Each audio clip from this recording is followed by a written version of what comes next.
Assalamualaikum. Halo teman-teman, kami dari kelompok 8 akan mempresentasikan tentang Kerajaan Gua Talo.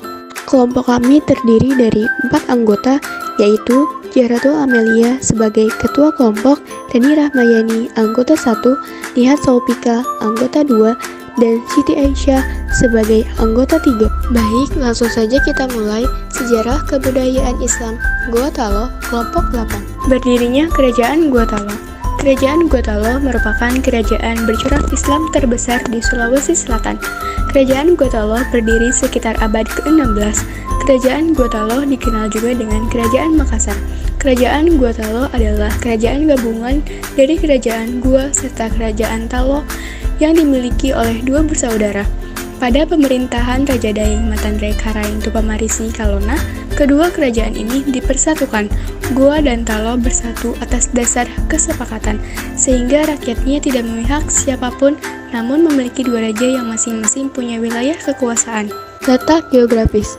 Kerajaan ini terletak di daerah Sulawesi Selatan. Secara geografis, Sulawesi Selatan dekat dengan jalur perdagangan Nusantara, sehingga menjadi pusat persinggahan para pedagang. Analisis keuntungan letak Kerajaan Gua Talo. Karena dekat dengan jalur pelayaran perdagangan Nusantara, sehingga menyebabkan kerajaan di Sulawesi Selatan ini berkembang menjadi kerajaan besar dan berkuasa atas jalur perdagangan Nusantara. Gua Talo pada masa Islam. Kerajaan Gua Talo pada masa sebelum masuknya Islam dimulai sejak era kepemimpinan penguasa pertama Tumanurung sampai dengan Tony Pasula. Sedangkan pemerintahan Gua Talo setelah masuknya Islam dimulai sejak era 1 Manggarai Daeng Mandrabia 1593 sampai 1639 yang melanjutkan tahta Tony Pasula. Masuknya pengaruh Islam ke Gua sempat mematik polemik di kalangan Makassai dan Bugis. Kesultanan Gua saat mengajak kerajaan-kerajaan tetangga seperti Bone, Sopeng, dan Wojo untuk menerima Islam, namun ditolak.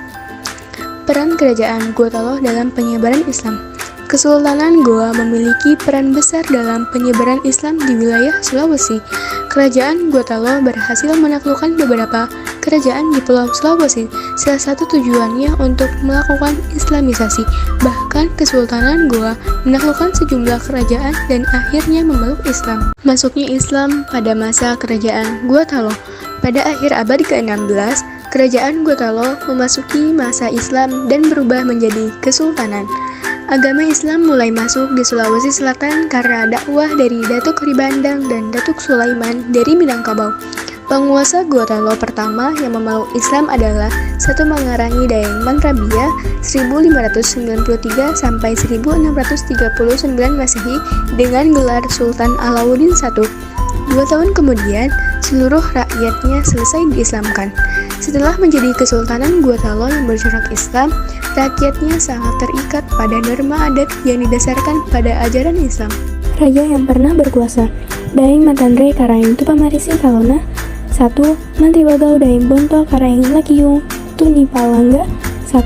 Taji Barani Daeng Marompa Karaeng Kita Tuni Batte 1. Manggorai Daeng Mameta Karaeng Bonto Langkasa Tuni Jalo 1. Topu Karaeng Daeng Parabung Tuni Pasulu.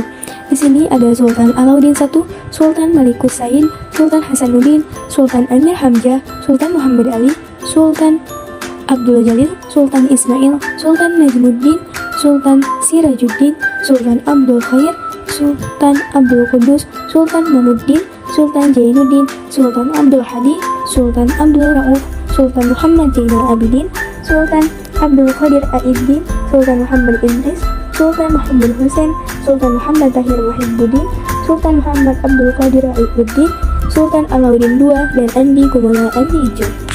Menjadi Kesultanan Gua Talo, Raja Luwu atau Sultan Muhammad dan Raja Karaeng Matoaya atau Karaeng Talo masuk Islam pada tahun 1605. Selanjutnya, Karaeng Gua I Mangaramu Daeng Mandrabia memeluk Islam pada Jumat 9 November 1607 Masehi. Namanya berubah menjadi Sultan Alauddin. Sejak Kerajaan Gua Talo resmi berubah menjadi kerajaan bercorak Islam pada 1605, Goa meliaskan pengaruh politiknya agar kerajaan-kerajaan lainnya memeluk Islam dan tunduk pada Kerajaan Gua Talo. Kemajuan Gua Talo. Kerajaan Makassar mencapai puncak kebesarannya pada masa pemerintahan Sultan Hasanuddin 1653 sampai 1669. Pada masa pemerintahannya, Makassar berhasil memperluas wilayah kekuasaannya, yaitu dengan menguasai daerah-daerah yang subur serta daerah-daerah yang dapat menunjang keperluan perdagangan Makassar. Ia berhasil menguasai Ruwu, Wajo, Sopeng, dan Bone. Perluasan daerah Makassar tersebut sampai ke Nusa Tenggara Barat. Daerah kekuasaan Makassar luas, seluruh jalur perdagangan di Indonesia Timur dapat dikuasainya. Sultan Hasanuddin terkenal sebagai raja yang anti kepada dominasi asing. Oleh karena itu, ia menentang kehadiran dan monopoli yang dipaksakan oleh VOC yang telah berkuasa di Ambon. Perseteruan dengan VOC. Pertentangan terhadap VOC. Pada 1634, VOC memblokir kerajaan Goa tetapi tidak berhasil. Peristiwa peperangan terus terjadi antara 1637 sampai 1638. Kerajaan Gorontalo ketika berada di bawah pemerintahan Sultan Hasanuddin membuat posisi VOC di kawasan Indonesia Timur menjadi terancam. VOC menginginkan hak monopoli perdagangan di kawasan Indonesia Timur dan melakukan blokade terhadap kapal-kapal yang akan berlabuh di Sumba Opu. Tapi tindakan VOC yang semena-mena, Sultan Hasanuddin memperkuat pasukan dengan memerintahkan kerajaan bawahan di Nusa Tenggara untuk mengirimkan prajuritnya. Sedangkan di lain sisi, VOC menggunakan politik divide et impera dengan meminta bantuan Agung Palaka dari Kesultanan Bone. Pertarungan sengit berlangsung selama 4 tahun. Akhir perlawanan dengan VOC. Sultan Hasanuddin pada awal 1668 membatalkan perjanjian Bongaya yang sebelumnya ditandatangani karena merugikan Gorontalo. Perjanjian Bongaya yang intinya berisi 1. VOC diperbolehkan memonopoli di kawasan Indonesia Timur. 2. Semua orang asing diusir dari Gorontalo kecuali VOC. 3. Gorontalo mengganti biaya kerugian perang. 4. Beberapa wilayah kekuasaan Gorontalo diserahkan kepada VOC. Pada 1669, Arum Palaka menyerang benteng Sumba Opu dengan kekuatan sekitar 7.000 sampai 8.000 pasukan. Arum Palaka dapat menaklukkan benteng Sumba Opu dan Sultan Hasanuddin beserta pasukannya melarikan diri hingga meninggal pada 1670. Keadaan Kerajaan Gorontalo. Politik berkembang sangat pesat pada masa pemerintah Sultan Hasanuddin karena masa pemerintahannya beliau memperluas dan menguasai daerah-daerah.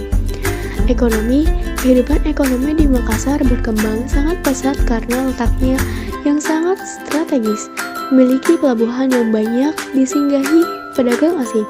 Sebagian besar masyarakat Makassar bekerja sebagai nelayan. Sosial, walaupun masyarakat Makassar memilih kebebasan untuk berusaha dalam mencapai kesejahteraan hidupnya, tetapi dalam kehidupannya mereka sangat terikat dengan norma adat yang mereka anggap sakral. Religi, masyarakat dalam kerajaan Gorontalo menganut agama Islam. Kemunduran Kesultanan Gorontalo.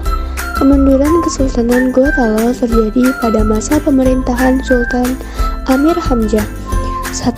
Pada pertengahan abad ke-19, pergantian sultan mulai dicampuri kepentingan politik Belanda. 2. Belanda mengerahkan pasukan-pasukan secara besar-besaran untuk mengalahkan Sultan Amir Hamzah. 3. Pasukan Sultan Amir Hamzah berhasil ditaklukkan. 4. Nasib Sultan Amir Hamzah tidak diketahui. 5. Belanda berkuasa sepenuhnya atas Kesultanan Makassar.